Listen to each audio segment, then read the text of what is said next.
Hey, afternoon, everyone in the chat. Welcome to the FC Red Forever channel. As always, Fuzzy. I mean, we had to get rid of him. Now I'm only playing. We didn't have to get rid. Fuzzy's taken a well-earned rest. With myself, Nilante, with my co-host as well, JK. How you doing today, JK? I'm all good, bro. Top week, blessed to Fozzy as well, setting this What's up. up, Fuzzy? Hope Yeah, you're well, bro. Yeah, man, it's Derby Day tomorrow, so we're going to talk about that today. There's a big night of Champions League also happening tonight and also tomorrow, so we can talk about that and then just as general Liverpool talk. yeah. But tomorrow's game is like really looking forward to it. Indeed, I agree, JK. I think it's obviously for all of us Reds fans, it's a crucial game. Obviously, the bounce back from that debacle on Sunday, which we were menace. But I mean, it's a new game. It's going to be a new set of players. So yeah, a lot's riding on the line for tomorrow. But yeah, I mean, it looks like JK, we got any of you watched the press conference? Oh, big up, John. Big up, John. Big up, John. John, I see you everywhere. I see you at Coppish everywhere. Big up, John, Bless man. John. He's a loyal, hard Liverpool fan everywhere. Big up, John. Honestly. Bless John. I haven't seen him in a while. Yeah. Um, yeah, I've seen the press conference this morning. He was just sort of clarifying the two guys who were out, Trent and Gomez. So I knew Gomez weren't going to be playing. Trent might have a chance to play. I'm not really 100% sure about that. It might be on the bench. I think Conor Bradley was rested on Sunday against Plymouth. So for me, Conor Bradley will be starting that game. But Trent might be on the bench. Just seems like Mhm. No, that's fair. Have you yourself, JK? Have you recovered from that debacle, that unfortunately that terrible day on Sunday? Well, like for me, even when we lost, I sort of laughed, because I knew what noise is going to come after.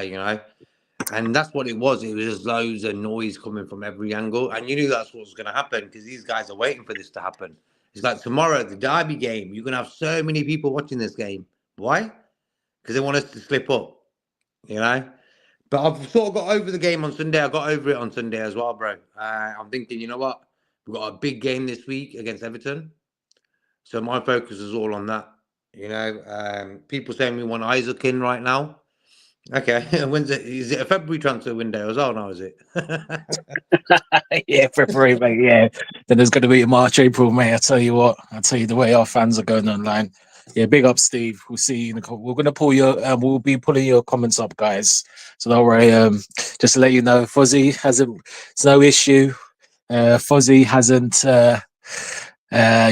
Disappeared or anything. It's just he's kindly set this up for us. So sometimes if Fuzzy's taking a rest, me and JK or one of us will be chopping and changing. But big up Fuzzy, wherever he is, working hard anyway.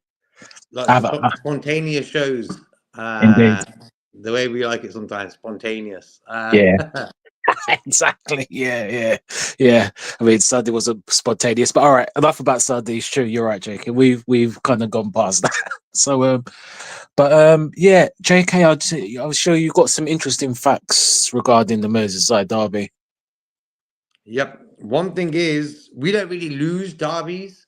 Like we've got the same sort of games won in a derby at Goodison. We've got the same record as Everton. I think it's 42 or 41 each. And the last five outings, we've just lost that one last season 2-0. The others we beat them. Mm. For me, that season's game was horrible. Oh God, how bad was that was? Oh, you When know what? Calvert Lewin scores Mhm. against you, you've got problems. You know. Yeah.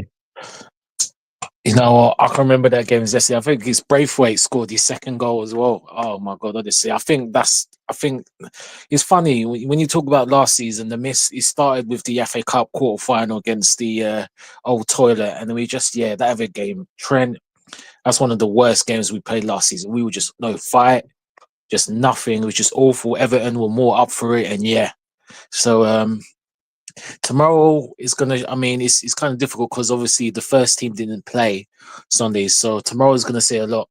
Tomorrow's gonna see where we are because, guys, ladies and gentlemen, don't get it twisted. As much as the first team didn't play, listen, this is a very crucial game, and all eyes, the Arsenals, or should not so to say Arsenal, the Arsenal fans will be waiting for us to portray good light. So it's down to the boys to just shut that down in the derby.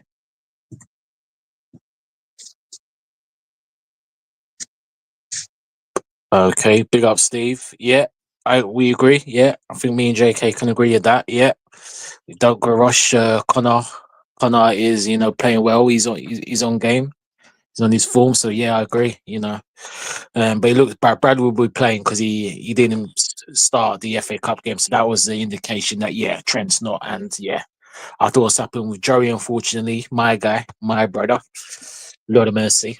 But we move. Yep. So for me, tomorrow's game, I'm just thinking. I think we'll start off slow. They'll be up for it. Their fans. I think it's going to be a heated one. Moyes, he's done all right since he's got there. I'm not really sure about their injuries. I think they seem to be okay. I'm not 100% sure on Everton. Let me have a quick check. Think I know definitely Calvert-Lewin is out. He's out for quite a bit. Yeah. Mm-hmm. I know he's out for sure. Yeah. So they'll probably play better up top. Oh yeah, the Portuguese guy. Yeah, he's not that great, but yeah.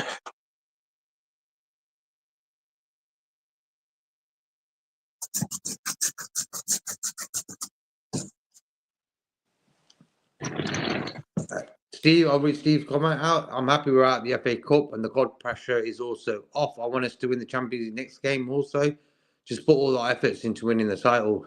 In a weird sort of way, like we lost that game in the FA Cup. That would have been about 4 or 5 more games in that. For me, it would have gave chance to people like Chiesa and all them type of guys to get game time.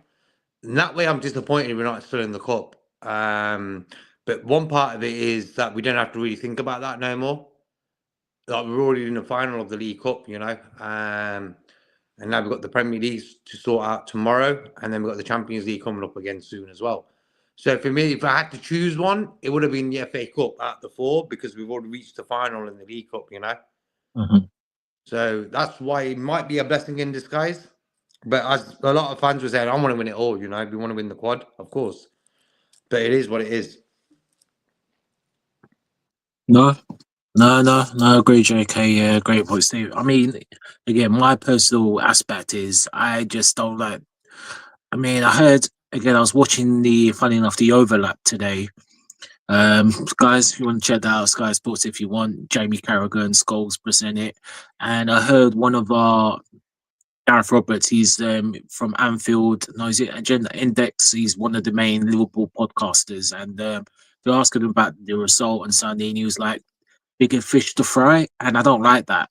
And that's what I've seen Arsenal fan TV. That's what they used last season when they knocked out bigger fish to fry. Because what we do have to understand, we have no guaranteed we're in good positions, but we have no guarantee that we're going to win all. So that's the only thing that annoyed me. Certain fans were dismissing it, thinking, "Oh, it's FA Cup." Because I'm an FA Cup man.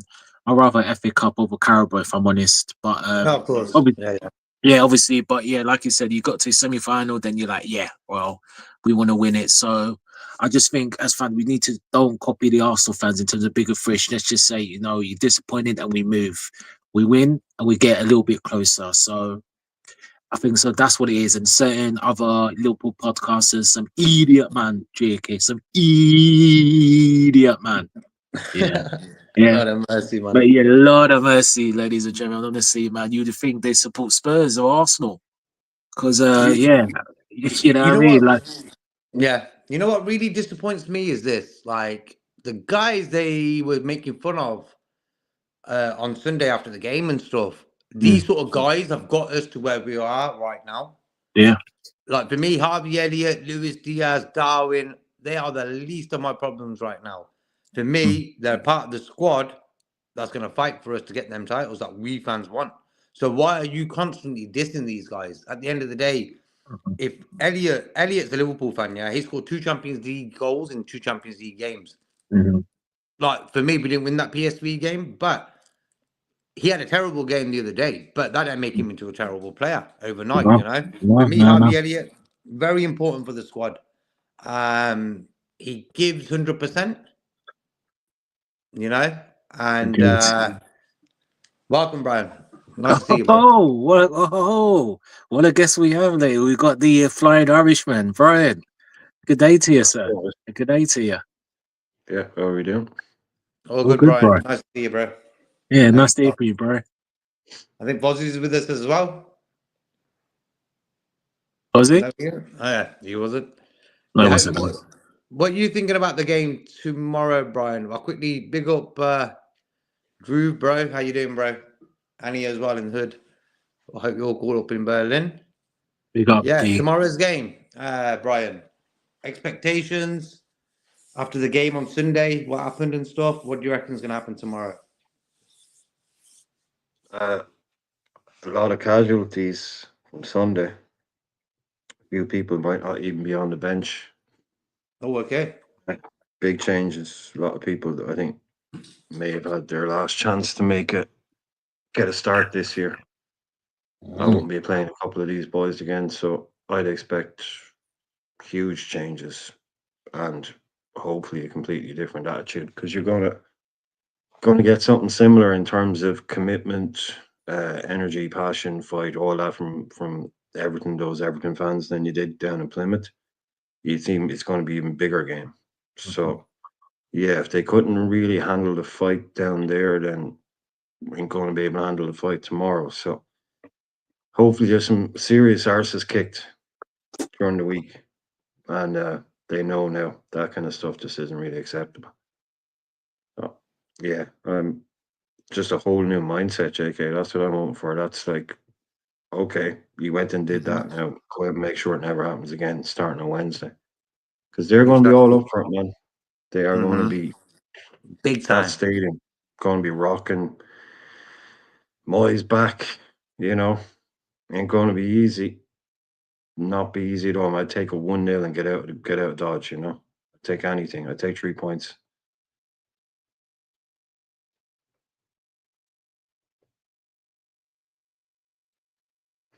Exactly. Like for me, then 3 points.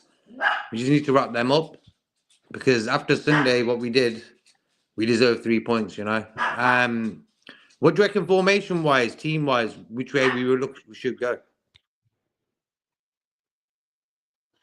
Oh, Bradley's going to start by the sounds of it, right? yeah. No trend. So the rest of it kind of picks itself. Ibu, VVD, Robbo, Ali, Grav, Mac, Dom, Gakpo, Salah, and 2 boys that had a poor game Sunday. 3 boys. Diaz had a poor game. Jota had a poor game. Nunes had a poor game. So who gets that? Who gets that shot? Right now, I'd say give it to Jota if he's fit. But yeah, he's lucky to get in. But yeah, the rest of it picks itself. Yeah, like for me, the front three, I'm going with is Salah right, Gakpo left, and Darwin in the middle. I just feel Darwin gives me more energy and more sort of danger for the opposition when he's playing on the pitch. We just look better. People might diss the guy, but what's the games when he's on the pitch? We just look a bit more exciting, a bit more faster, a bit more, Salah looks better, my opinion. So for me, my front three are sort of set up in that way. I'm going Darwin in the middle and have Jota and Diaz on the bench. Like for me, it's just the guy in the middle. Like, who are you going to go in the middle then? Nolante. You know what? For me personally, I'll go with you, Jake. I'll go with Darwin. I felt Jota, he was sloppy. The game. I think only when Darwin came on, he kind of got, he's kind of doing more bits. The last 15 minutes, I guess, that was more of the Jota, He done a great ball, which Darwin should have been in there as a killer 9 to put that in, and then obviously the shot, good save. I think when Darwin came on, he just gave us a bit more for me. So there's some more energy, and he should have like the header for me. Darwin, I think he should have done better with the header, but there's more energy with Darwin. So for me in this Merseyside derby, I think Darwin should start, and then again, and then Jota will come on at some point, regardless of whatever the score is. You know. Yep. So you've got 2 for Darwin. Then what about you, Brian? Yeah, Jota. Are you going Jota. Jota? Yeah. Yeah, I think Darwin has an impact, like maybe a bit more. I just think that's his preferred front three if everyone is fit, because it allows him to do what he wants maybe a bit more. But Jota's a risk. Jota did not look good. None of them look very good, so you can't really point to it. Like Darwin came on you, but had one chance. Diaz, I was looking at it. Diaz has 0. People talk about GA. He has 0 in 4 games now. That, like, no goals, no assists in 4 games. And that's getting a bit frustrating. So he hasn't played his way into a team. Jota's only just kind of coming back. But you know what it's like with him. Go to Everton, someone puts in a strong tackle on him, but get injured again. That's what it's going to be like tomorrow. I reckon they're going to just go for it. That's going to be one of their tactics. Let's sort of crock them up, like whoever it is, Salah, whoever, they're going to sort of go that way. It's going to be that type of game tomorrow. I thought Sunday was going to be a bit like that. It's going to be like pure fouling by them. One way to stop us. But I think Everton are going to be that type of game tomorrow. I don't know. I just feel whatever we try to do, they're going to trying to just get fouled in, just to stop us, our flow and stuff. But Everton, since Moyes has come in, have only lost that FA Cup game. They've won 3 league games in a row. And they lost that FA Cup game. So let's make that 4th game ours, if you know what I mean.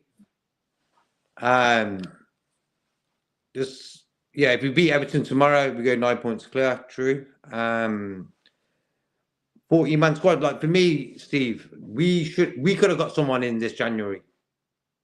Look at Man City. They were buying left, right, and centre. Do you feel, Brian and Nalante, that us not signing anyone in this window was a farce? Or do you think we could have done a little movement here or there? Or we reckon it was just us saving money again? Because look how many guys we got rid of in the summer. We got rid of a lot of guys in the summer. So they're up that way, So for me, there was money there to be spent. But a lot of people talking about the space in the squad and stuff. There's always one space. I think we worked that out a few weeks ago, Brian and myself. That was one space in the squad. But do you think we're going to regret that? Well, look, Steve. I hear what you're saying, but you can't. That's not the case, Steve. We've got a 22, 23 man squad. It's just the quality of players. Look, for instance, Steve, the team that performed on Sunday, I don't think anyone was complaining. We all expected. There's no one person, Liverpool fan, that could tell me that team should not be beating Plymouth. So it's not a question of the squad. We've got players there, but it's just the quality. That is the thing. And yeah, we should have at least added one guy, someone that could cover in the midfield or in the defence at least, just in case, because injuries can happen, and where, little injuries here and there, obviously, Joey. So this is the thing. So yeah, I think we should have added at least one player and then dealt with the rest in the summer at least.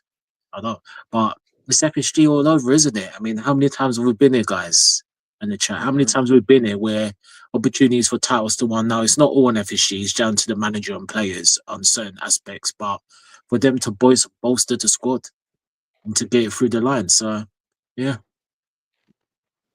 Brian, you're gonna regret. Ideally, should have done it last summer. That's what I was thinking. Shouldn't have had to come down to January, where it's notoriously difficult. Or then you've got a team that's doing really well, fighting on all fronts. Valid arguments say, we have this and that, but the players in the team. But we've had players like Morton on the bench, McConnell on the bench, who good little players, but if you brought, like we were taught, some it was the spot. There's like a homegrown spot, non-homegrown. There is one of those left. So you could have had a bench this year that instead of having a Morton on it or a McConnell on it in certain games or a Neone on it in certain games, you could have had top quality midfield cover. That wouldn't have been detrimental to anybody over the course of time. Someone like Exactly. Endo then moves on, that space becomes available. Same at centre half, very much same at centre half. We could have brought in somebody easily last summer, and we could have made adjustments to the squad, and we would have been able to, we wouldn't have been sitting there going, oh no, we've got 3 world-class players sitting in the stand. That never would have happened. Yeah, definitely. We should have been basically a midfielder and a defender at the end of last year. But yeah.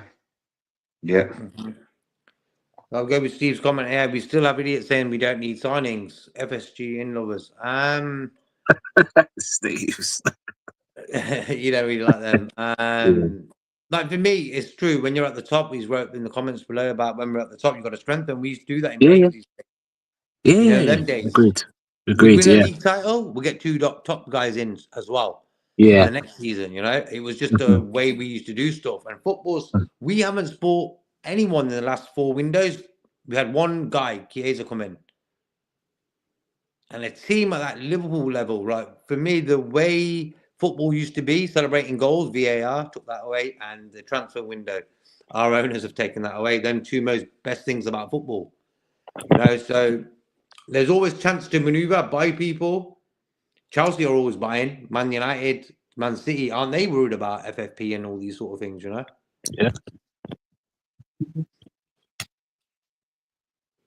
Just on Steve's lineup for tomorrow. Okay, we go Rebecca, Bradley right back, Kanate and VVD in the middle, Robbo left back, McAllister, Ryan, and Dom in the middle. Then up top, you got Salah, Gakpo, and Darwin.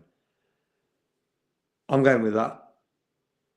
Yeah, that's the team I'll go with. Then 3 up top, then 3 in midfield, and that defense. Yeah.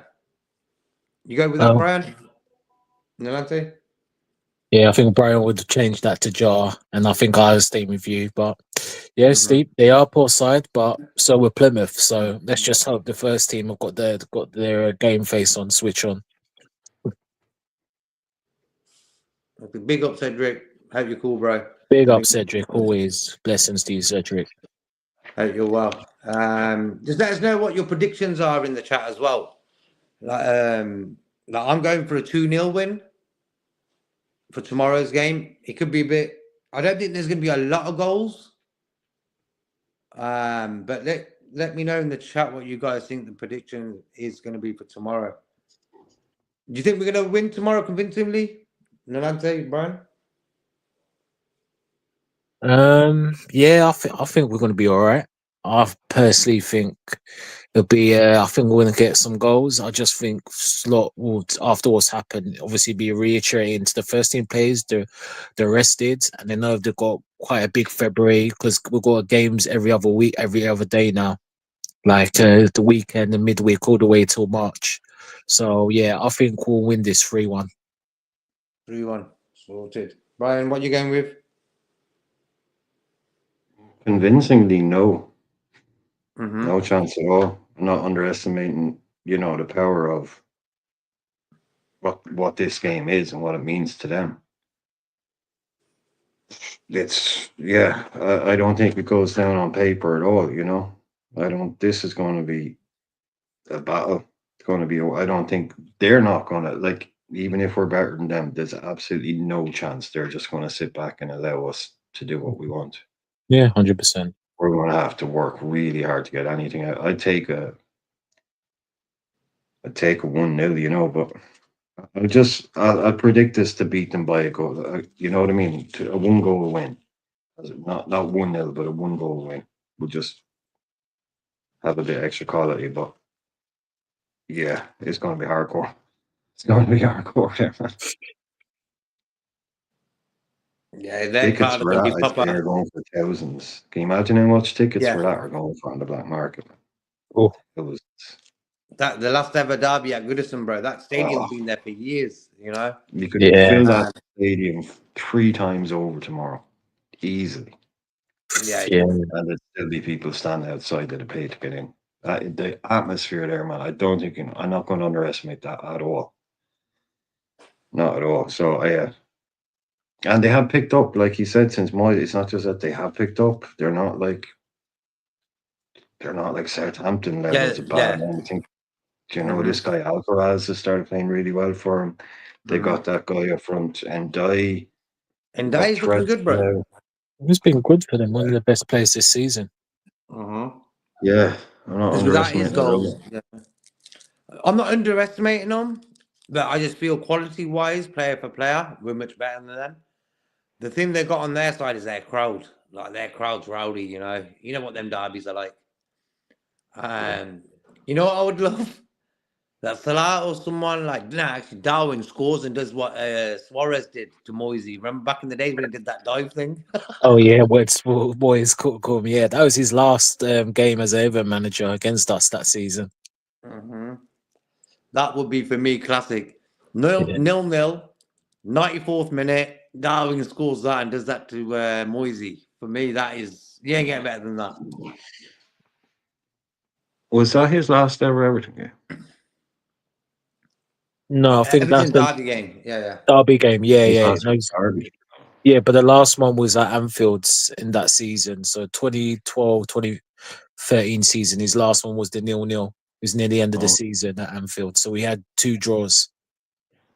And that's and then he went to United. yeah. Then he went to the scumbags across the road.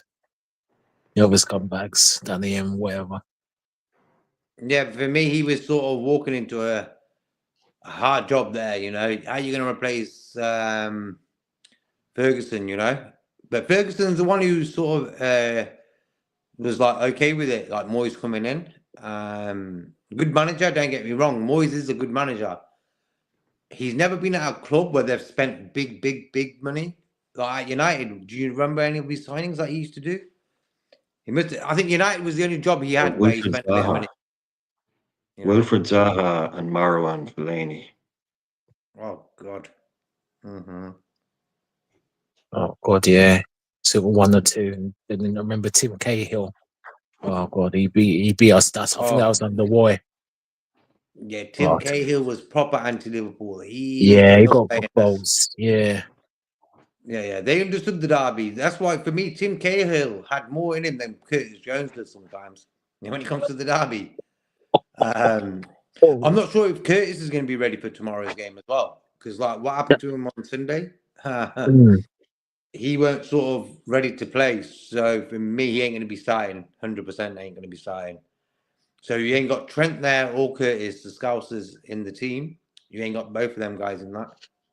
Oh yeah. I mean, everyone was poor last season, so yeah, they'll be missed though. But yeah, it's like I said, we've had little, not many setbacks, like 2 draws here, 2 draws there. Again, it's hard, isn't it? We all of us want the team to just bounce back, but obviously the 11 will be a different 11. So I think there'll be no stone unturned. I mean, if we win this game, it will be a big dagger to Arsenal and be a little bit of a boost for us during the next couple of weeks because we're playing, was it 6 games in 19 days or something like that? But yeah. We got a lot of games coming up. Yeah, February. Yeah, it's going to be mental. So yeah, yeah. Look, listen, we're going to buck up the seat belts as we're going in the Ferrari and we're speeding 120 miles per hour because it's going to be a fast and rough ride. Let's go with Steve comment here about not signing quality players in last summer. Last summer, all we did was get rid of players that are not going to be good enough for Liverpool. So we sort of cleared the decks there. And then we all thought, yeah, then Chiesa came in around the end of the time of the window. I don't think I knew there and then we're not going to buy anyone in January. I just thought, you know what? The squad we've got right now, before January window opened, that's the squad we're going to finish the season with. A lot of people say next summer is the summer where they're going to clear out and get a lot of signings in. I don't really like talking about new signings when the season's going on. You know, for me, the amount of times I've heard Isaac's name in the last weeks, I'm thinking he's a Liverpool player already, you know? It's like, what? Why you keep bringing Isaac up, you know? Isaac, good player. We're going to be playing the guy twice in a few weeks' time anyway. So we'll see enough of Isaac there, you know? Who wants to answer this one? Well, Rushberg.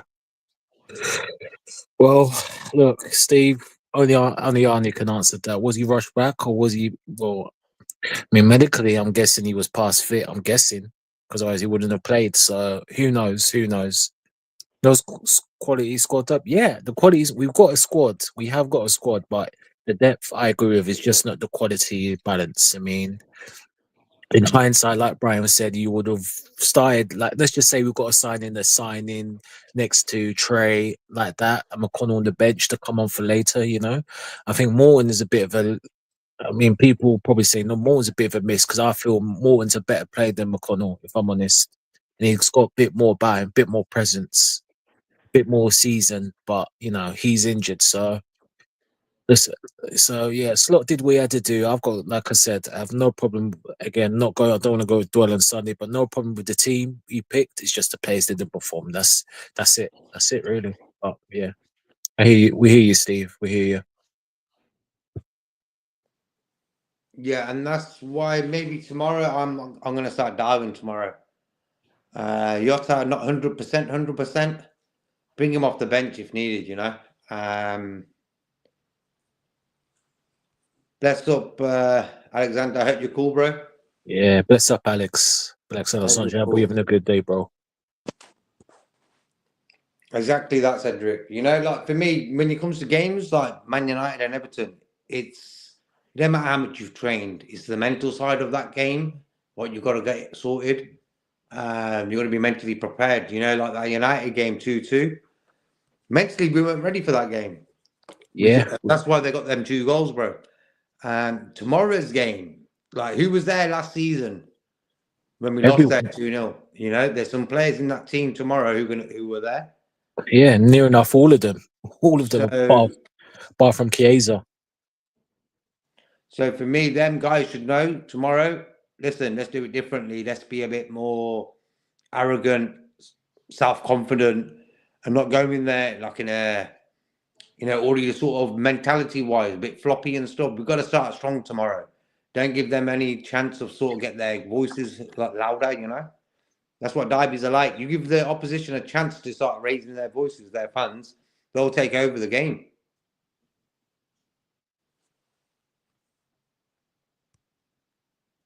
Definitely. Yeah, definitely. Brian, let me ask you guys in the panel and the chat as well. Who's going to be the key player for us tomorrow? Salah. There's only one guy, bro. Mm. Gapco as well. I could say Gapco as well, but I just feel Salah. He's the guy, you know. But he's either one of them 2 guys. I think him and Gapco right now, they're our form guys up top. Scoring wise, doing this, that, and the other. I think them 2 are the most sort of likely guys who are going to do something. Brian? Yeah, I know. How many times have we lost this season? 4 times. Yeah, 4 times. Yeah. Forest, And Tottenham, Plymouth, and PSV. Yeah. Oh yeah, he is. Yeah, you're right. yeah, and I reckon before all of those games, the majority of the people were predicting 3-4-0s. Some people even 5-0s.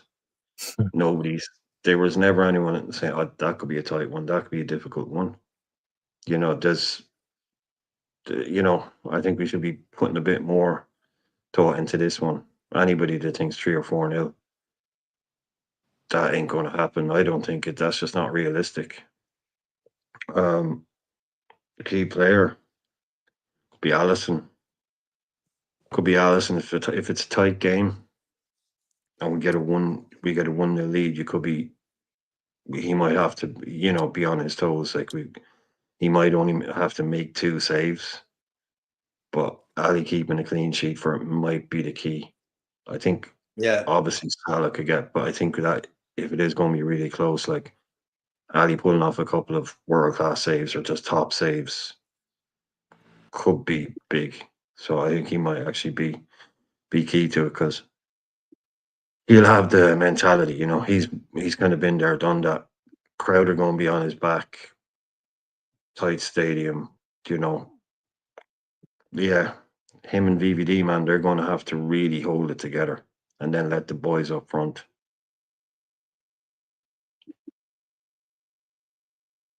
Anyone that says we win 1-0 tomorrow is deluded. Okay, call me deluded, so. No, I wouldn't say deluded. That's just your prediction. Well, Is anyway, that type of game? Is that yeah, type of game? it I could don't be think a there's going to be a 1-0. lot of Yeah, goals. yeah. I don't know. I don't know, man. Like for me, I'll take a 1-0. That We cliche always. thing. Hey, I'll take a Three listen, 1-0. points. listen, 3 mate. points. That's what I'm 3 after. points, man. Exactly. 9 points clear. We want to be sitting here tomorrow evening, quarter to or whatever time you are in the part of the world, saying, you know what, 9 points clear. We put another dagger to Arsenal, just a little bit of buffer, so we can draw a game. We have to during this run, and then it won't be too much because people forget. As much as we have got a hard rock, Arsenal got to play, and Arsenal haven't got some easy games. I mean, the next 2 is easy. They have That's Leicester, West Ham, and then after that is Forest. And as we know, Forest are going to be at home; they won't be away, and it'll be a different proposition. So look, it's still a long way to go, but it's just we step by step, man. Let's start rolling the games in. That is the key. And tomorrow again, listen. I remember last season. There's certain games you remember. Certain games that got me mad was the FA Cup game, quarter final 2-2, and and it's the 2 biggest for us, and the Merseyside game. That 2-0. Don't know if you guys remember in the chat. There's no fight. There's no passion. We were just taking it too easy, and Everton wanted it more than us. And that can happen in any game of football. And that was it. When the team could, as we've seen on Sunday, the team could be not as great on the level, but if they want it more than you and fight into it, then they've got a chance of winning. And so, I mean, the Slot wasn't there last season, but it's a new coach in Slot, so hopefully he has a tape to remind these players. I know it's his first Merseyside derby, so it's a big occasion for him to remind these players, like, this is a badge. Look, people fighting for. We've had a setback. Let's get a bounce back. Now we've had during times of the season, we had not a loss. I mean, Forest lost and we bounced back. We had a couple of draws and people like, oh, we bounced back, and that's what we need to do. We need to silence, not obviously kill a little slice up the Arsenal fans, slice them up like chopped lamb, just think, oh, we're going to catch them. No, you won't. Oh, yeah, we're there. No, you won't. Oh, yeah, you're there. No, you are. what I mean, bro. And that's what's going to happen tomorrow. That's why for me, tomorrow is probably one of the most important games this season. Not because it's Everton, it's just because of that. It's just that derby, it's the derby, and derbies, it don't matter how good a team is in a derby. Look what happened to United and City a few weeks ago. United won it 2-1 at the end. Yeah. Like Man City compared to United, worlds apart, bro. Yeah, Man City were winning. Yeah, exactly. Yeah. So for me, I'm not taking derbies. I like derbies. Why? You can step it up a little bit, and the referee sort of lets things go a little bit because he knows the fixture's sort of big. And I hope the referee don't ruin it tomorrow. I want big players to get stuck in. For me, McAllister's probably a key player tomorrow. It's his sort of game. He's going to be sort of getting stuck in. I just hope the referee's cool. That's the main thing. Do you know what the referee is for tomorrow? Do you know? No idea, but let me just check. I'll check that now while you speak to the chat. Yeah, as long as he's cool, not taking their favors for them and stuff, then we should be all right, Well, for me, Steve, I just got a feed in Salah staying. Like, do you remember when Salah scored against? Who was it? Just recently, he scored a penalty. When he celebrated, he was thumping the badge, like slapping the badge. You know, when you get them type of, he's never really done that before, where he slaps the badge after he scored. Check it out. I think it was a 2-0 victory, and he scored a penalty. He did that, but for me, him and BBD will say, I think Salah and BBD, them twos will sign. Trent's the only guy I've always been worried about. The other two I've never been really worried about. I thought, you know what? They love it here. They don't really want to sort of go now because of their age and stuff, their wages and stuff like that. Why upset it? But for me, Trent's the only guy I worry about in that trio.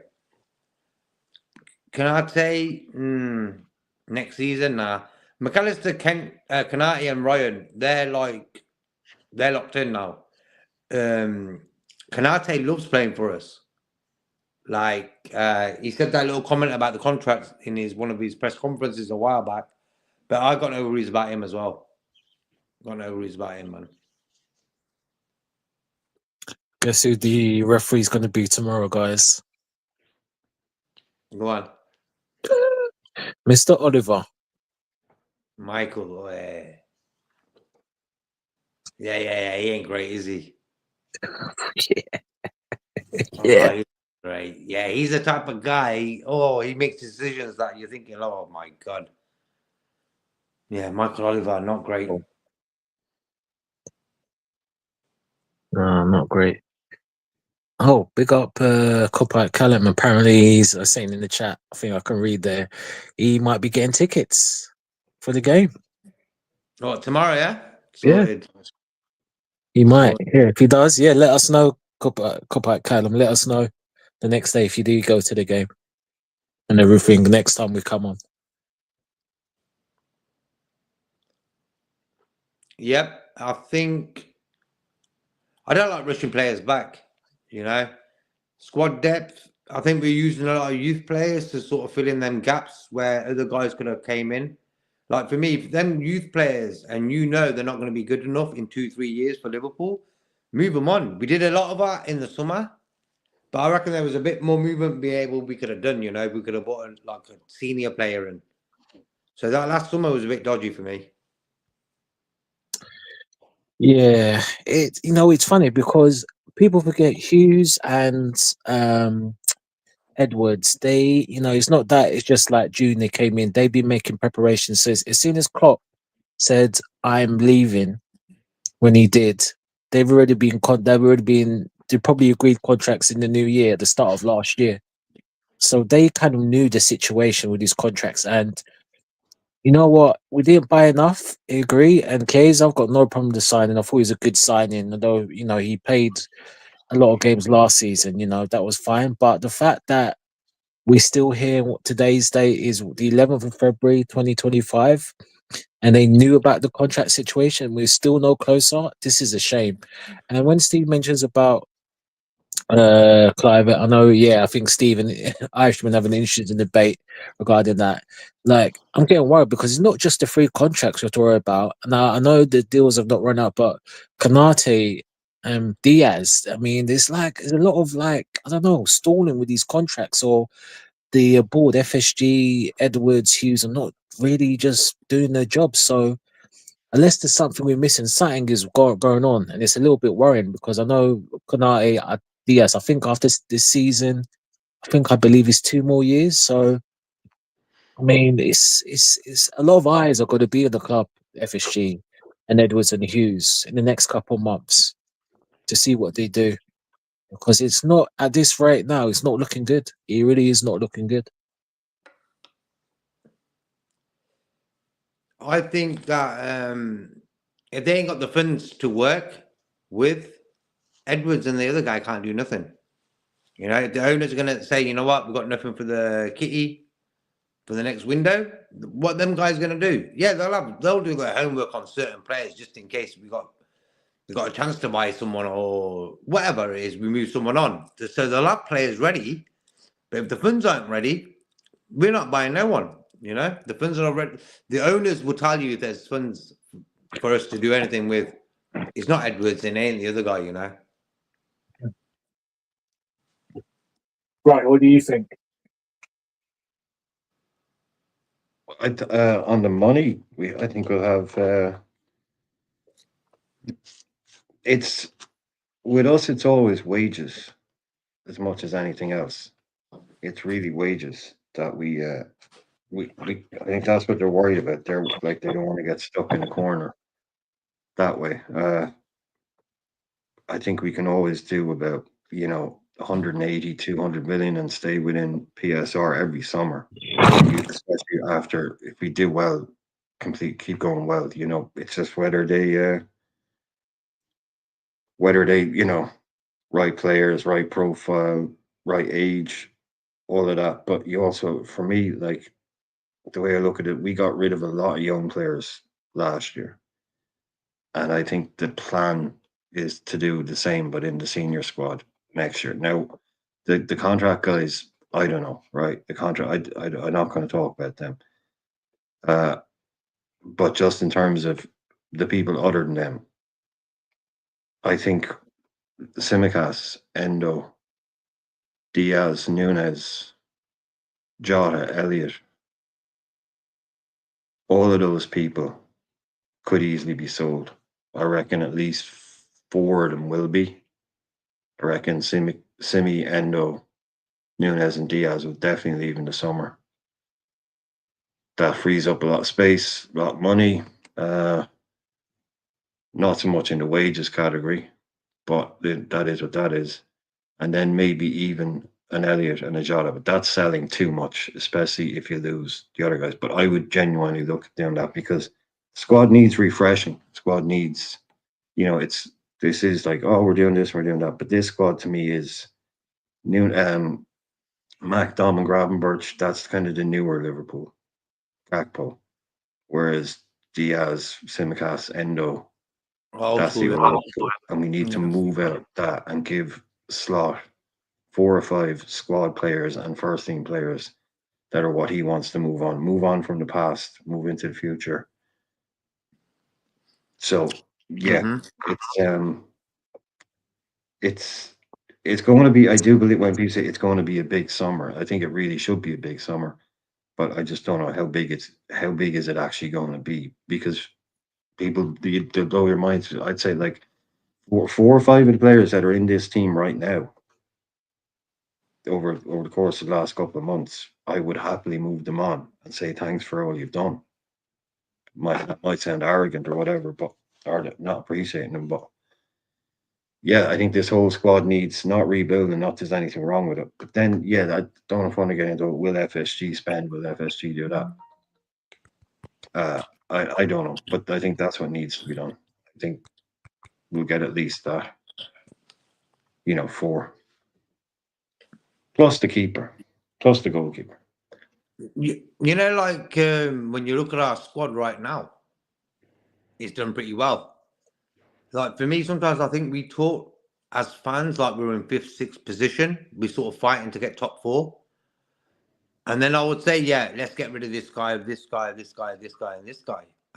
Yeah, of course, we're going to see sort of faults in the team that we can improve on.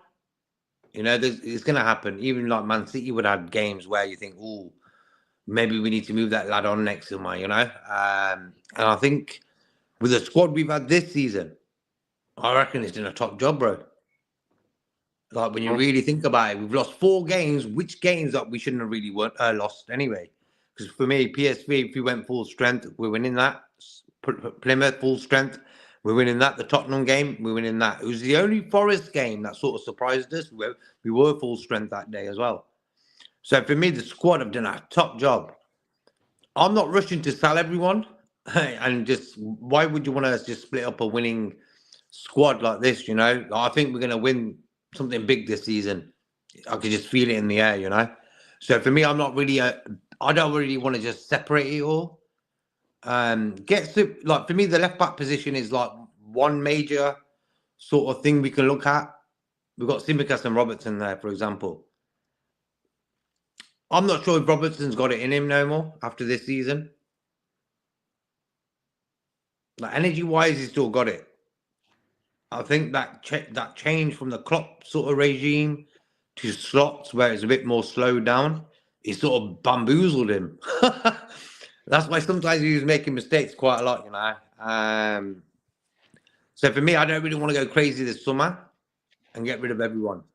Get rid of the guys we Well, need to get rid of and get good like replacements for them, you know? yeah, but that's what I mean. Like most clubs would sign 2 players. You'd agree, right? Mm-hmm. Like 2 would be normal. Like to buy a couple of players, right? That'd just be a normal transfer one. So it only takes 2 more than that. So that's not huge. A lot of clubs bring in 3, 4, 5 players. You know, if we brought in, we could bring in 4. You know, I just like definitely go a lot like with what Slot is. But can you imagine if Slot had like 4 or 5 guys that he sort of, that were his guys? I think, and not in, and I'm only really talking about like say Simicast, Endo, Elliot, Diaz. You know, other than Diaz, I'm not talking first team squad player. I'm not talking first team starters either. Yeah.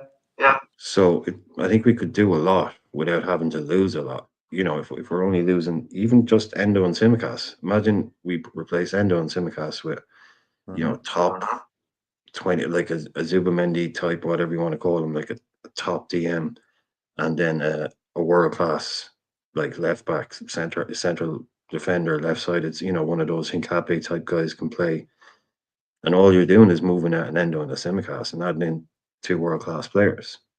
But I'd agree, Robbo is. I think Robbo's 1 assist this season or something like that. Mm-hmm. You know, definitely we're playing a different kind of game, but he has slowed down. He's not the, like nobody could, like Robbo at his peak was like a 400-meter runner every game. You know, he can't keep doing that stuff. So yeah, I think that's the left back position is probably The one I'm looking at. the number. I think it's their number 1 priority. I think as well. Yeah. DM and the left back is probably because there's too much talk about a left back, and they spend too much time and effort trying to sign Zubamendi last season. And I Mm-hmm. don't think Gravenberch's emergence just puts the kibosh on that. I think you could lose an Endo and bring in someone who does whatever way they want to do that. You know, Mm-hmm. it's not saying anything about Endo, but he doesn't play him in the league, so Like bring for in me, someone who can play. yeah, who Take can play where you can say to Gravenberch, have a week off. have a We've got rest. It's someone who's on Ipswich at power. home. Yeah, it's Ipswich at home, or it's born. Whatever. Bit of rotation there where we're like, no, that's cool. They're both good. Um, just that little tweaks, but you can do it quietly and then add in. But because I think we will also then have to replace players that we lose. I think players will leave.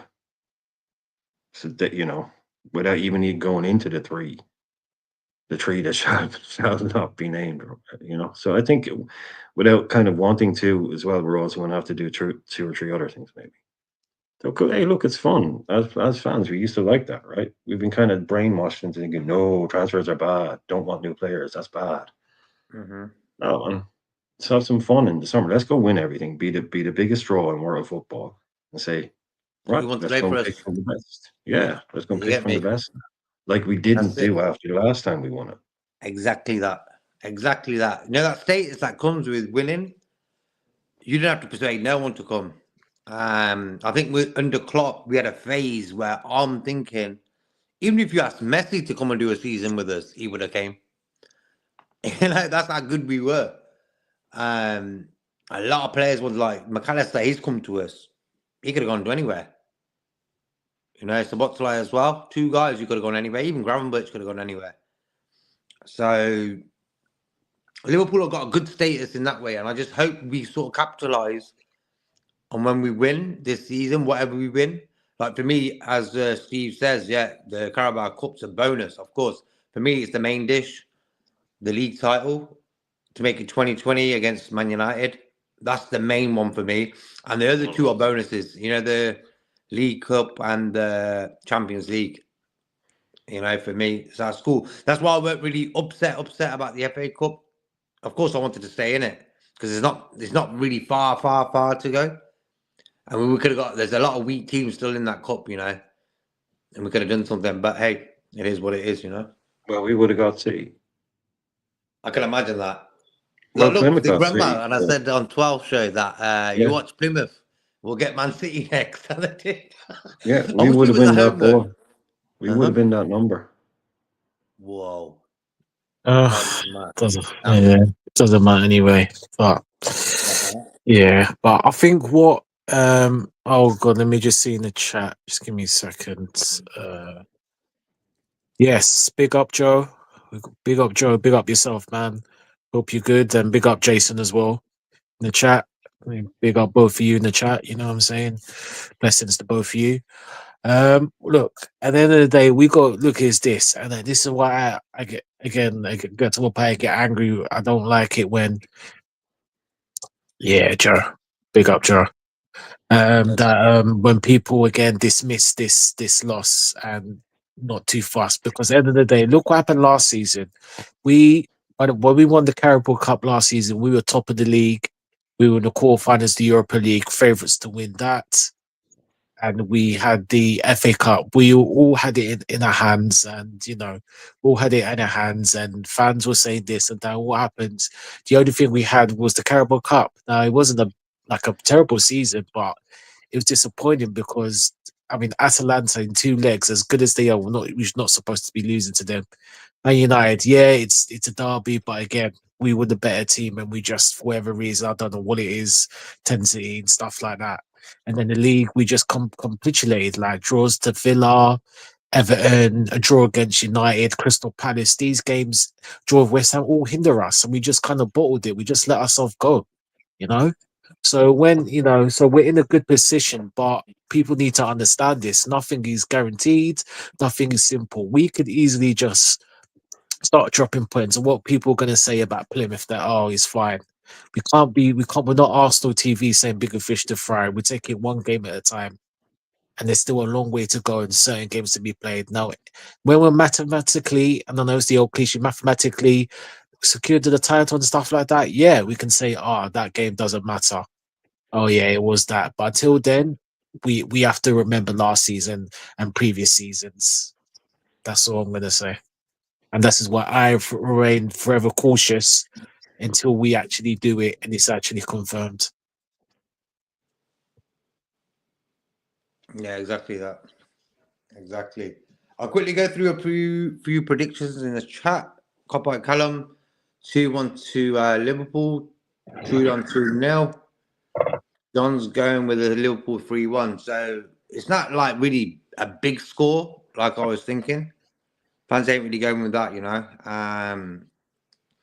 but I reckon it's going to be 2-0. I'll take that. Yep, Newcastle never really offered it as Isaac. I don't know where that came from, but I'm not sure about that. Yeah, Steve, yeah. Yeah, like for me, Gordon wants to play for Liverpool. You could just the guy just dying to play. I've never seen a opposition player, who wants to play for Liverpool more than this guy. And what he's done this season, I never ever diss Gordon saying he's rubbish. I know Lee don't like him. Like Lee don't like him. He's a donkey. But Gordon, he's a donkey, bro. But I think Gordon, this season, bro, he's done really, really well. And fair play to him, He's a Liverpool fan. He would come to us tomorrow if he could for free. He would even play for free. He would. Yeah, I think Brian. I don't know. He would play for free. No, exactly, Brian. I love the idea, but I don't think there's anyone out there playing for free. I don't know why they don't. Exactly, mate. Yeah, some of them more than we know about. Listen, I'll play for free as long as they pay for my kids. That's fine. Don't have to give me the money just as long as my kids are settled. Then yeah, I'll do it. Big up, Nick. Welcome. But for me, have to pay a pound. They have to pay a pound. They can't. You can't actually play for free because you break, union rules. If you do a job for free, the union are like, no, so they have to pay a pound. So you would be actually getting paid every week £1 into your bank account by Liverpool. Yeah. That's true. In the words of the great Stevie G, of course. Yeah, people were saying fucking typical John Henry. Yeah, being cheap. Exactly, innit? Yeah. then flying the missus on his helicopter all across, to the other side.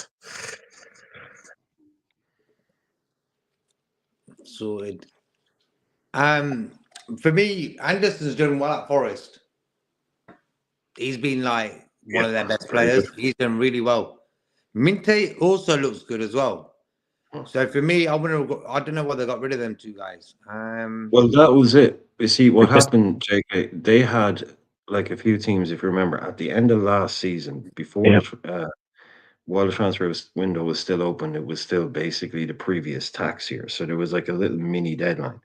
And they needed to sell players. It was like, I think before like the 28th, the 30th, right? Whatever. And they needed to raise 60 million basically to not break the rules.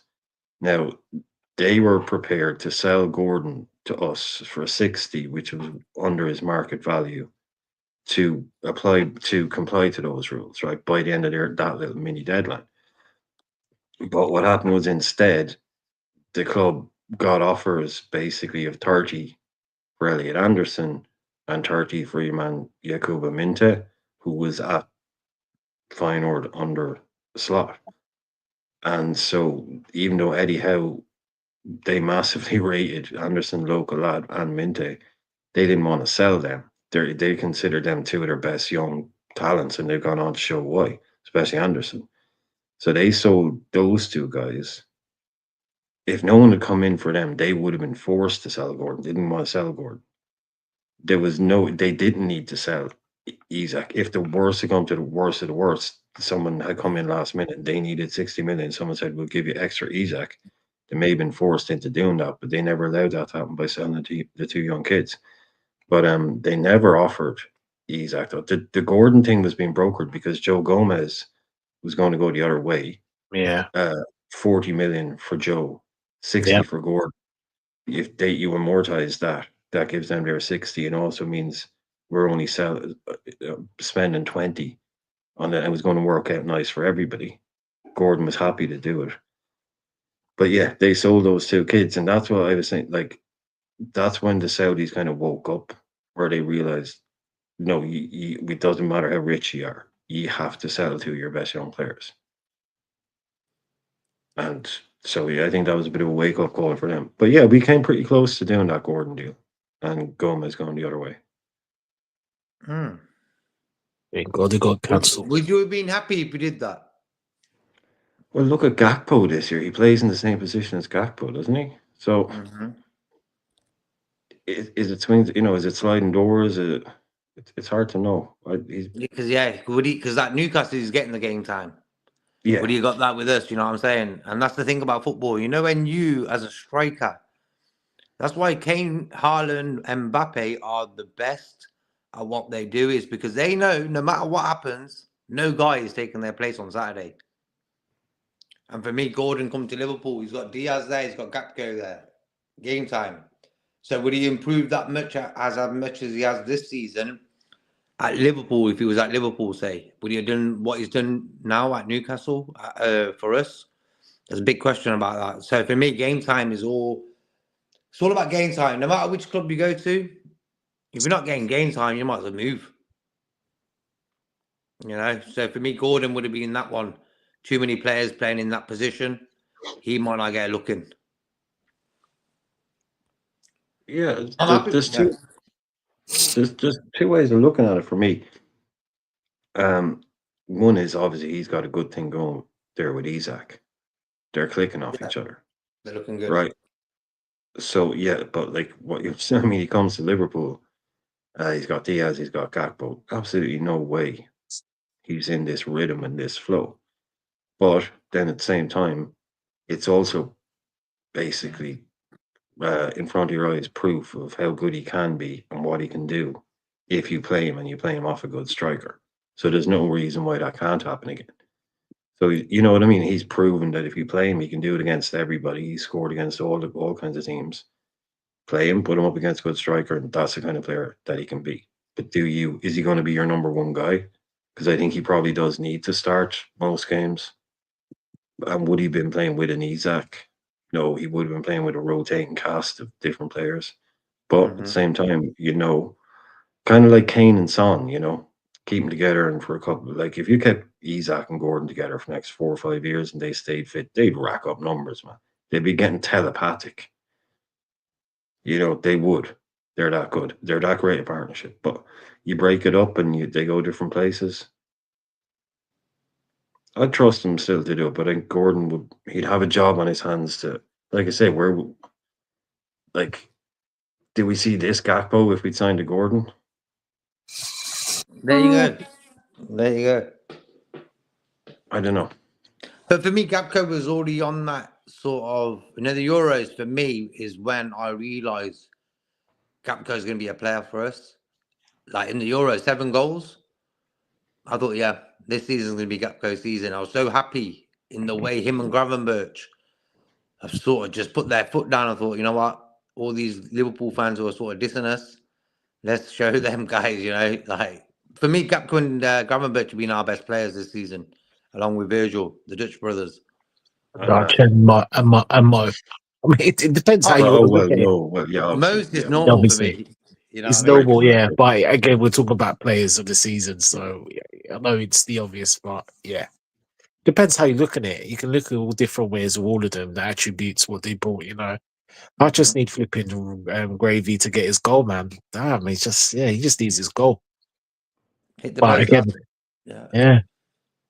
yeah, because he does so much for the others. Because McAllister is more of an attacking player, That's the thing. But you see with Cody and Gravenberch, I knew the qualities. Cody, and this again, and this is what I'm saying about some fans, not you, the chat. So don't worry, man. Certain Liverpool internet keyboard warriors, some of them, and some new generation fans don't remember certain things. Look, when Cody came in, he was hit and miss. Let's be real. But again, he wasn't played properly. Even last season, he's played all over the place, and he had some decent games, even as a number 9. You could see Cody's quality. I already knew. So again, it's just what's giving him the best opportunity. Same with Ryan. Ryan Gravenberch, I've been wanting him for a long time. Since Ajax days. I watched him at 17. It was a Dutch game. I don't even know who the Dutch team is. And you can see the oozing quality. And in Champions League games, that's why I think we were after him. And but I don't know what, we're happy with the old midfield, and Bayern went in, and then Bayern, he was disrespected, he was misused, Tuchel didn't care. And obviously he came to us, and Klopp used him now and then. And yeah, there was times, certain games last season, he was struggling with the ball at times, just losing it a bit too loosely, just struggling with the physicality a bit. But then he had some decent games where obviously our system was different, and he got some goals. And again, but you had certain people telling me, "Oh, get rid of him." Like I said, a Mons, a Hassan, and yeah, but these, as I told truth, and I addressed these people in these comments, but obviously they dismissed me, saying, "Oh, this and that." But and there's other Liverpool fan channels, some idiot with like two, I'm not for the disrespect people who want to do shows with about Liverpool. Of course, we all love the club, but some idiot with only 2 subscribers, like saying, "Oh, Gravenberch was crap. Why should he get? He's dangly. He's lazy." You know what I mean? And these are some of the fans, ladies and gentlemen, we have to deal with. But Grav has always been the quality player. So is Cody. This season, it's not a surprise to me, if I'm honest. I've seen Grav play in the 6. He can do a decent job, but it's just the levels. Like Slot, as Klopp is different, and you got to big up Klopp, because Klopp pushed. He said, "You know what? I want." They didn't want to buy him, FSG, but as a manager, he said, "No, I want Ryan. I want Gravy." He pushed them to make sure, you get me this guy. Get Bisto, yeah. Yeah, get this goal. But one thing that Slot has done, as we've all seen, is the fact that he said, "Look, Ryan, you're this ambitious, and this is what you do. Set. That's what you do. You ain't moving anywhere else. If there's an emergency, you do for me. Same with you, Cody. I want you there. PSV, you do what you do." And they've just kind of flourished, and that's it. But again, not a surprise to me. Not a surprise to me at all for both of them. And you know what? They've not even reached the best is yet to come. That's the beautiful thing about both players. The best is yet to come. Yeah, I think Grav was very much, what would you call it? Like the stories linking us to him through Klopp were around about at least 18 months before he went to Bayern. And I Yeah. think it was kind of they got him like cheap, like 24 million, something like that. Yeah. I think they were getting abuse for that. Like, how are they letting him go? He just picked Bayern basically. Didn't work out from there. Klopp wasn't. I think that was something that Klopp was kind of good at. It's like he kind of coveted Ryan Gravenberch. Gravenberch was like, I appreciate it, but I'm going to go to Munich. Klopp didn't hold it against him. Klopp kept the relationship good. And then when the time came that it was Klopp, I think without one underestimate players, like I've seen kids go to Bayern before, not work out. Let's just see. He might not be gone. That one ain't gone. 12 months later, hey, guess what? It ain't working out for Ryan at Bayern because it's Bayern. He has the connects there. He knows all the people. It was even kind of the press were putting two and two together, going, well, Liverpool always wanted him. They're going to get him on loan. They're talking about a loan. Liverpool are going to get him on loan, get him out. And I was like, nah, no way. If we get it, I know, but I don't want him on loan. We don't take loan players, unless it's, Mello, blah, blah, blah, Kabak, that kind of nonsense. But no, we're going to get this guy. Go out and get him. And Klopp did that, and he got his man, paid big money for him. So he followed through. That was something Klopp was real good at, keeping the relationship good. But it's kind of funny because you have something like, you can have a player like Gravenberch, who's clearly a Klopp project, and someone he was all in on, and someone like Nunes, who Klopp would be all in on. And the new manager can come in and he can be, Gravenberch, perfect for me. Nunes, not my kind of player. Or Diaz, or whatever it might be, or the opposite way around. You get a guy to come in and go, yeah, Nunes is exactly the kind of number I want. But yeah, that Gakpo fella, he's not really my type. Or Gravenberch, no, he's not my kind of midfielder. So it's just a Dutch thing, I suppose. But with Gakpo and Gravenberch, that's really helped Slot. Two players that he probably doesn't have to really do that much coaching and explaining to. Yep. Yeah. Like, he sat down with Gakpo and just said, look, I just want to see you do what you did for Feyenoord. I don't want to see you in the middle. I don't want to see you number 9 on the right. I just want to see you on the left doing what you did. I want you overcomplicating stuff. I want to see the Cody Gakpo that used to terrify all of us, or for PSV back in Holland. I'd simplify, easy conversation. Easy conversation to have with Gravenberch as well. I want you to do this, do that. You know what the crack is. You came from my ex. We can understand each other straight away. That's really helped. I don't think there's any mystery why those two are flourishing. But then someone like Nunes, not picking on Nunes, but it's just because he was a Klopp player as well. Where if he isn't quite fitting, you can see the problem then. You can see the issue. So that's what I'm saying. If you had a few more slot players in there and just move on some of the more Klopp type players that don't quite fit, happy days. I think we might see an even better version of what we already have, hopefully.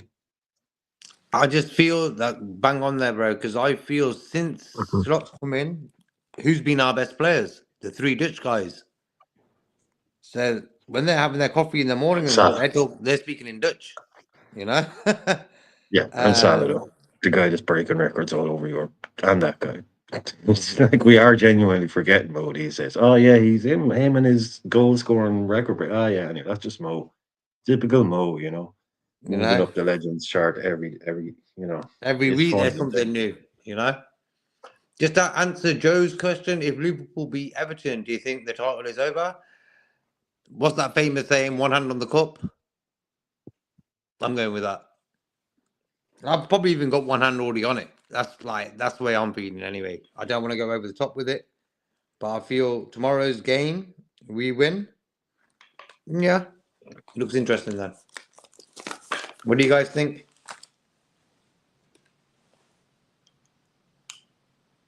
Not yet. Not yet. No. I'm gonna say no. There's still games to go. Still a long way to go, but not for me. No. Okay, Brian. No, I'd want 12 before I'd be like, it's got to be pretty catastrophic. Yeah. I think David Lynch I think it was Dave Lynch said it earlier, and I think he's right. Because you were when I came in, you were talking about like I think you were talking about how many games we have in February and stuff. That's where or in the next couple of weeks. And David Lynch is kind of saying like we can win it in February, but we can't lose it. You know, so like say the Everton game, if we win that, right? And then who's after that? Wolves In the league? at home. Wolves at home. Yep. On the Okay, if Sunday. we win both those games, right? That'd be a big deal. But if we only got a draw against Everton, we won against Wolves. That wouldn't mean, you know what I mean? That's not catastrophic. No. Yeah. You know, what you're I mean? still Yeah. 7 point. Like, who wouldn't have taken a 7 point lead? True. You know, we take a 7 point lead. Everyone on the same number of games Yeah. with Wolves at home next. Mm-hmm. You know, so I think Lynch is right. If we win all these, if we beat Everton and beat Wolves, and then Arsenal, is it? Villa. Then Villa, which 3 points out or 9 points out of the next 3 games, I think then you could be saying, yeah, Man's if afraid. someone else had that lead, we'd be saying, well, they're not going to throw it away. You know, Yeah, we'd be if trying to Man make City up were, reasons why they might. Yeah. If Man City had that, even if Man City had a 7 point lead right now, we'd be saying, oh well, you know. It's done. Yeah. So but until I'm the same as Nalante, until it's mathematically there, Mm-hmm. I'll still just say, you know, not yet. Okay. Like Joe says, hit the like, people. Everyone in the chat, if you can do that for us, that'd be cool. Nice one for that. One for you, Nalante. I declined. Okay. Again, I mean, who knows? I mean, I don't know the precise offer of the deal, but if that's the case, if that is true, then obviously that's not good. That's not good from FSG and Hughes and co. So hopefully they'll offer him the contract, the money that he deserves to extend the contract. That's all. Do you know what he's on now, anyone? I believe I'm sure he's at one something. I'll check that. Let me check that now. Is this his second deal? Is he on the same deal that he's on when he signed? I don't think so. Oh well, he's on more now. So he's probably on about 120. Yeah. Yeah, but Around that. That's what I'm thinking. 'Cause So he came new in on around offer. 80. Mm-hmm. So if he's had an increase since then, he's probably on 100.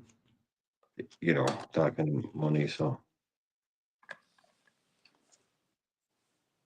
Okay.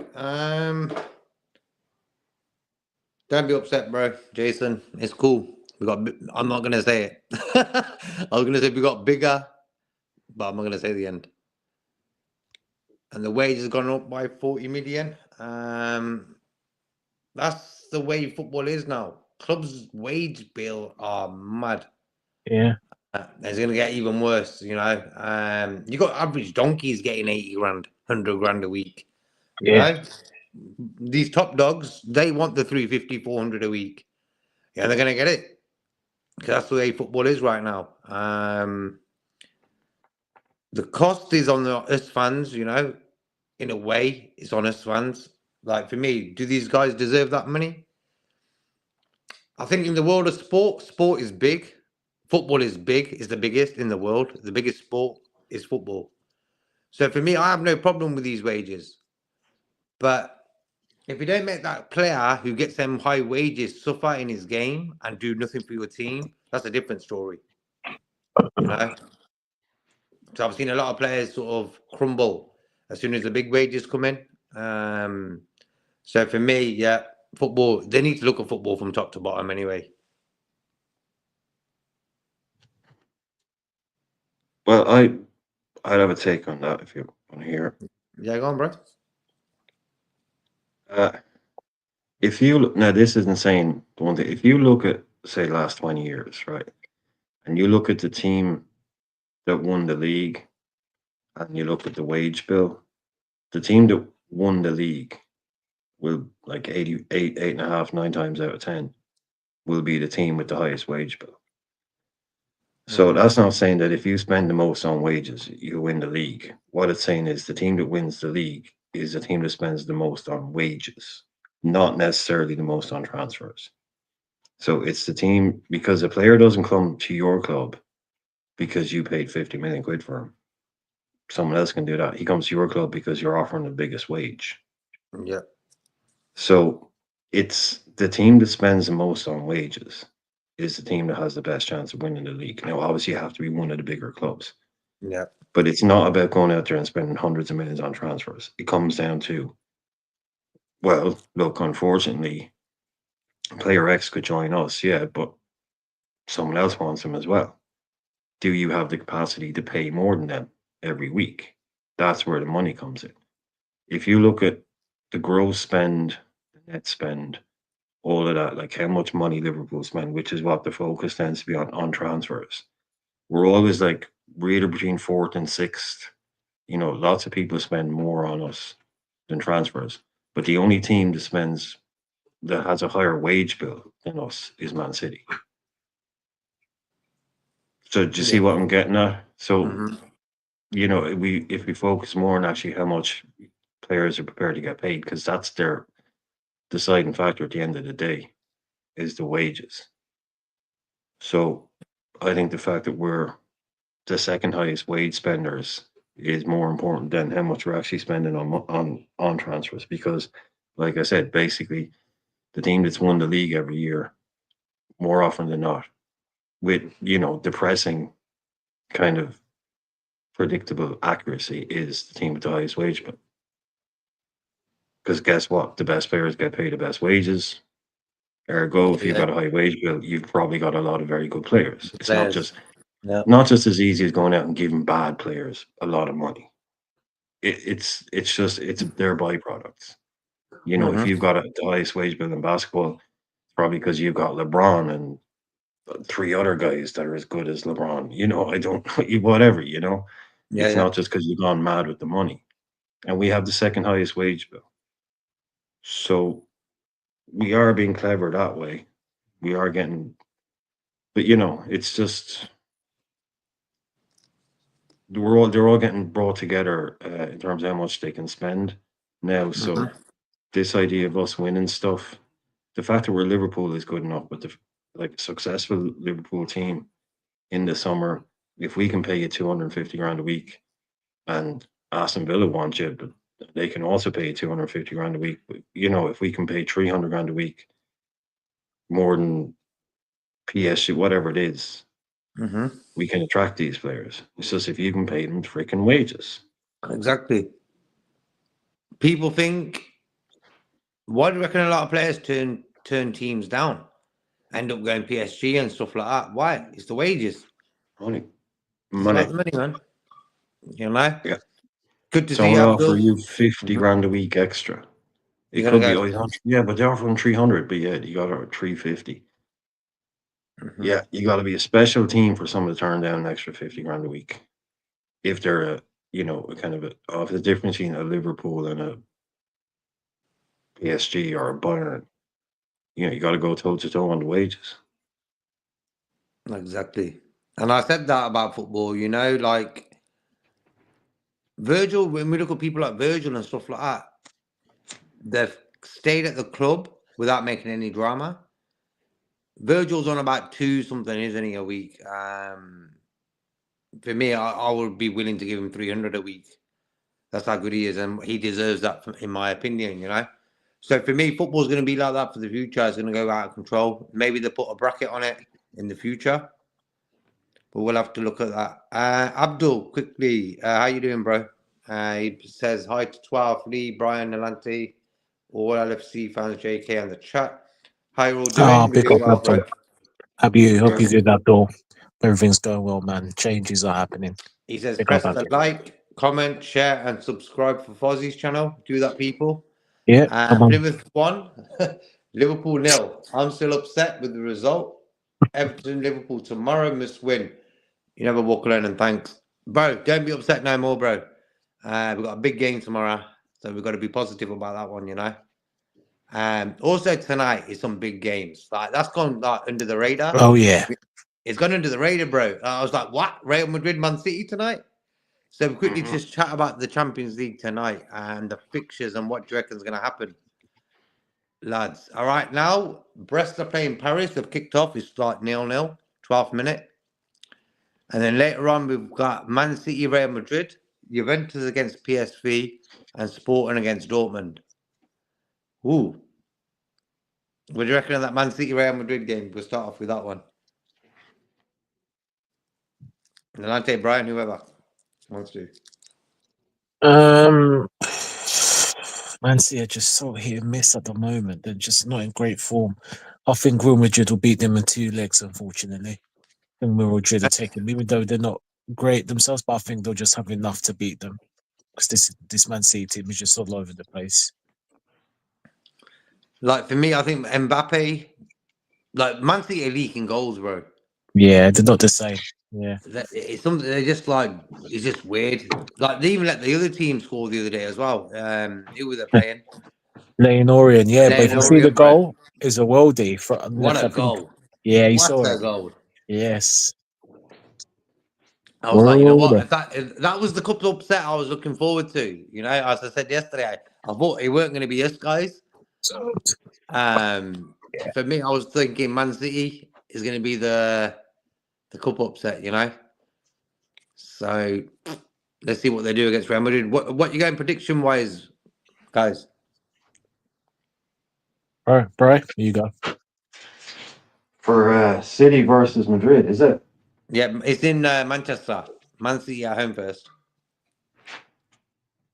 Desmond. Oh, okay. Huh? He's going with the 2-2. We'll go with that. Yeah, yeah. Nolante? Yeah. 2-1 Madrid. Okay. I'll go with a 2-1 City. Okay. And in the chat, everyone, give us your predictions for the City Madrid game, and we can check it later on who got it right. Okay, the That'll suit Juventus Madrid. PSV game. Second, I bro. just sorry, that'll suit Madrid taking him back to the Bernabeu. That'll suit them. Oh yeah. Yeah, But they sure. take a 2-1, yeah. They take something, but yeah, I think I'm with you, Nolante. Real Madrid over 2 legs anyway, definitely. Yeah. And do you reckon, bro? Quick question about this: is the away goals rule? Do you reckon it should have still been in there, or do you reckon them taking it out has made it better? What do you think? I love that away goal rule thing. It made it a bit more exciting, in my opinion. It's like it caught a few people out a few times, didn't it? Like it made for some heartbreak kind of last minute kind of stuff. But I think someone did a study on it, and they were kind of saying like it makes whether it makes games more exciting, whether they play more and all that. And it was kind of mixed. Some people like, yeah, it's like anything in football, is it? Like when it works for you, you love it. But when you're playing a game, you're 2-1 up, dominating the game or whatever, and then one little mistake at the end and you're out. That's happened to us before. Mm-hmm. Yeah, I don't really know how I feel about it, to be honest, JK. Yeah. I don't know. I just felt like it just made the tie more interesting. Yeah. It's just like, the away goal rule, like, it's good if it works for you. But I just liked it. I don't know. They should have kept it, for my opinion.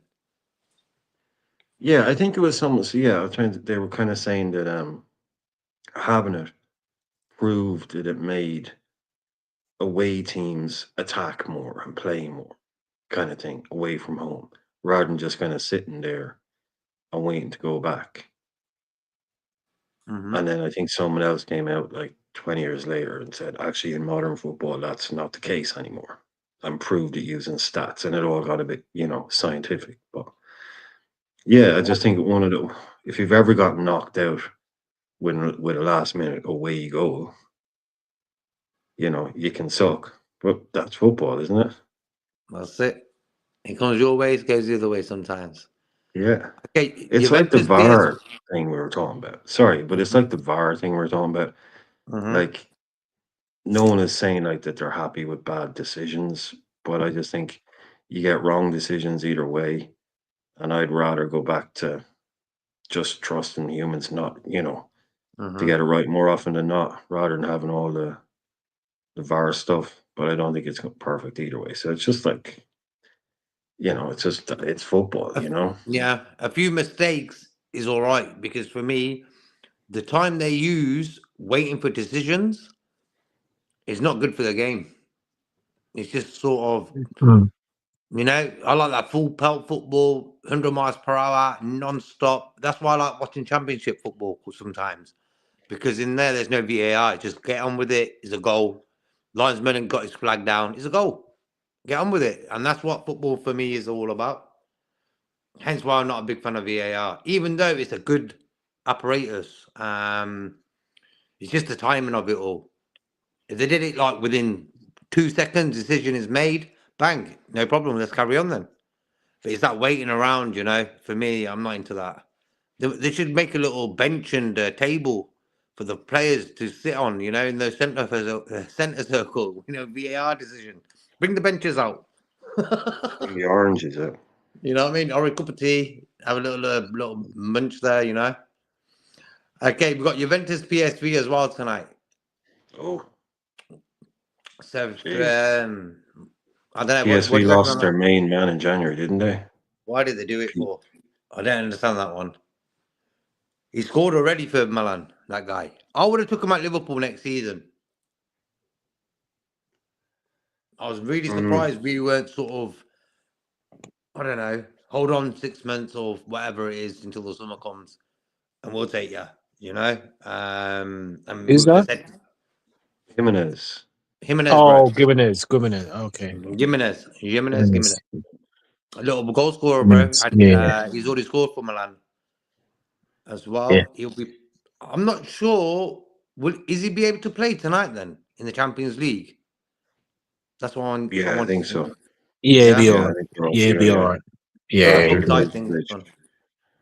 Yeah, he couldn't have played in the group stage, but it's playoffs now, so Okay, that's cool. What you go in this one? How do you reckon it's going to end up? that's a horrible one. Actually, I'd just go home, go for Yeah, it. Yeah, because PSV, I mean, they've lost their main lad. Maybe Slot said, "Oh yeah, look good, but not for the Premier League or not for Liverpool." Maybe something like that, because no one will know him better than him. He went cheap, he went. Yeah, he went big though. He was pretty cheap. 22 million, something like Yeah, that. mad. I don't know. You can't have to supposed to say Juve and that, but no, I'll go with PSV to nick it actually 2-1. PSV, yeah. Yeah, 2-1. Okay, I'm going 3-1 Juventus. Yeah, because for me, I think PSV. Yeah, we were at them in that game. We got 2 goals in that game, didn't we, at their stadium? Yeah, they're okay, but nothing major. I They're knew not right. great. I don't think they were great against us. They just got 3 goals. I think Yeah, Robertson had a yeah, bit mad 5 minutes, yeah. and we sort of crumbled. Yeah. So for me, Juventus 3-1. Atlante, what you going with that one? Well, Juventus have been quite poor. They've had a lot of draws this season. They've only lost once in the Italian league, strangely Mm-hmm. enough. And Vlahovic is struggling, but Manani, he's came in on loan from PSG and he's killing it. 4 goals in 3 games. Mm-hmm. I will be surprised as much as defenders haven't been getting draws. I'll be surprised if they don't win this. So yeah, same score as you, JK. 3-1. Yep. Nice. And then we've got the last game on the night is Sporting against Dortmund. Ooh. That's got draw written all over it, in my opinion. Probably a Desmond. Yeah, for me. But Dortmund got a good striker. They got a good striker, good three scoring goals.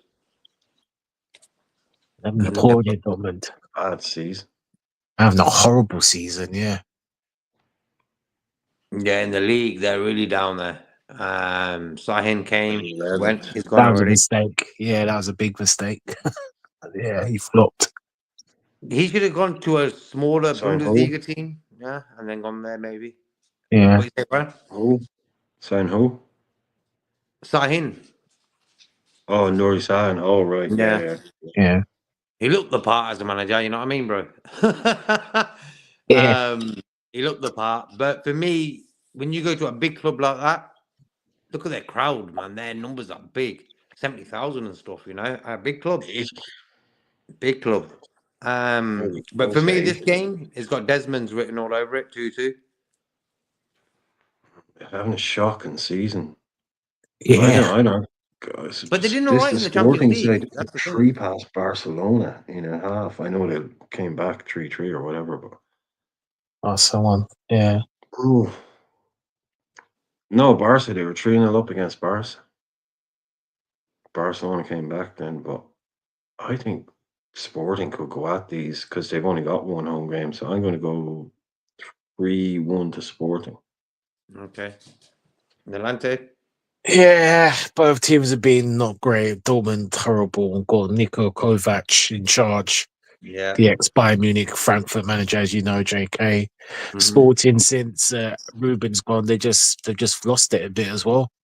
Mhm. So to Scubs, yeah, I'll go Desmond. Yeah, I'll go Desmond. Yeah, he's got Desmond written all over it. Yeah, it's a Desmond game for me. Paris Saint-Germain 1-0 up away to Brest already. Yeah, no Vitana. surprise. He's a good little player, that Vitana. Yeah, so he signed a new contract recently with them till 2030. So yeah.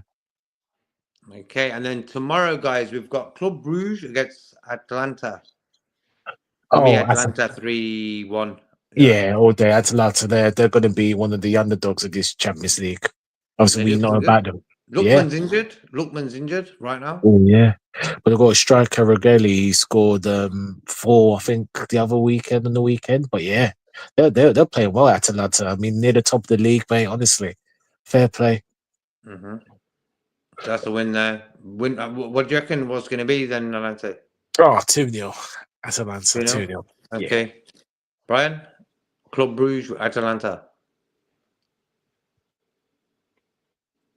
I think the home team. Jeez, that's a tough one. That is a tough. I don't think it's going to be. Yeah, I'd say 1-1. Okay.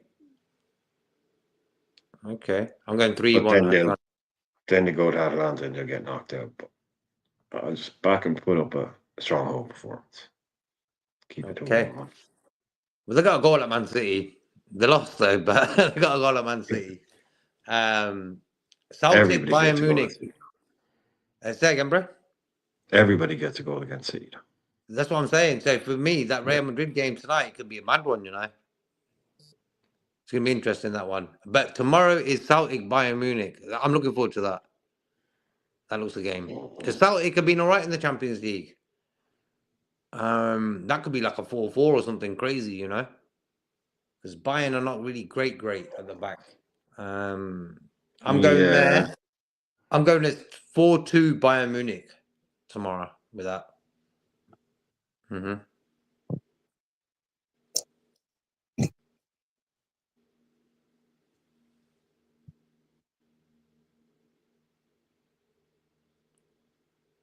Well, Right? Nolante, yeah. Sorry, I just heard Nolante's mic glitch and I thought he was talking. I couldn't hear him. All right, I just heard something.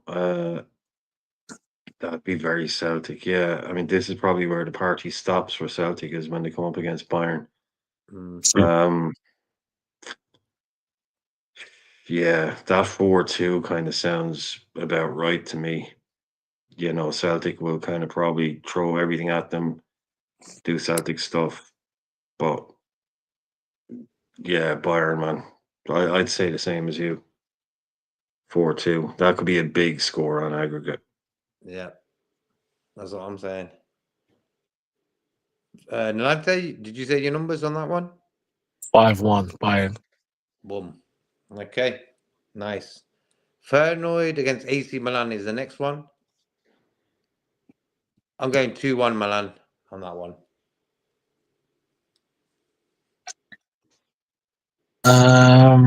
It's, it's funny. If Gimenez was playing for Feyenoord against against Milan, then I think Feyenoord would have a better chance. But now he's not there.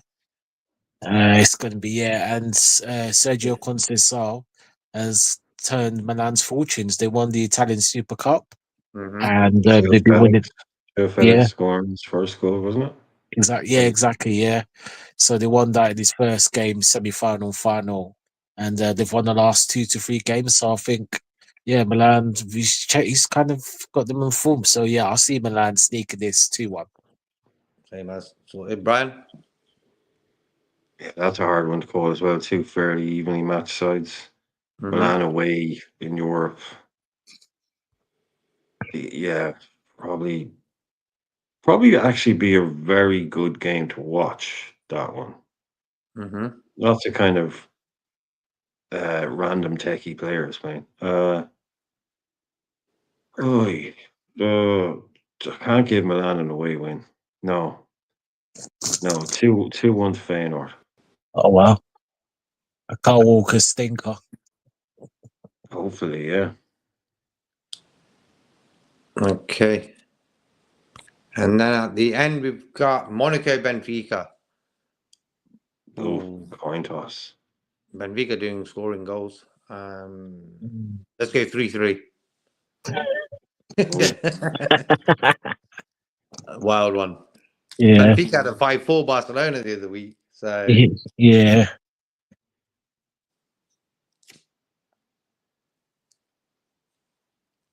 2-1 Monaco. okay. Brian, to wrap it up. Yeah, what you said, 3-3. I'll go with that as well. Okay.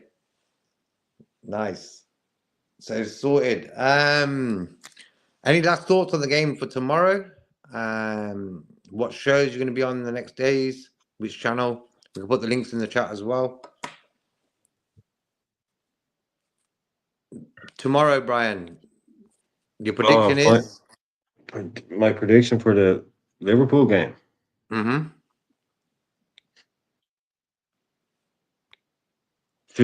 win. Say again? 2-1 win. 2-1 win. Okay, Nalante?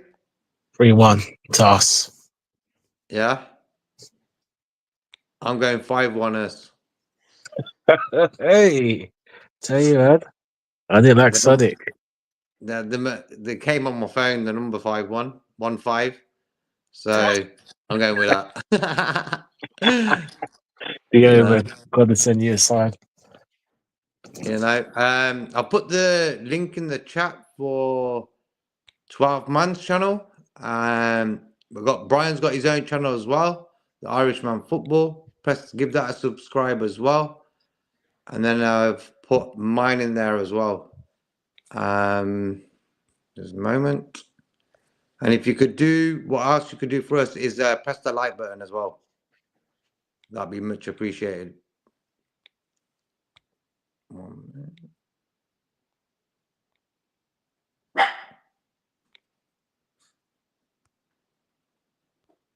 Yep, they're all there now. 1 second. And there's Brian's at the bottom right there. Great, guys. Great chat. Looking forward to the game tomorrow. Everyone press the like on the button for Fozzie and subscribe for him as well. And I appreciate the opportunity to talk football on the channel. So have a good night, everyone, and see you on another show later on in this evening. Bye. Take care, guys. Peace out.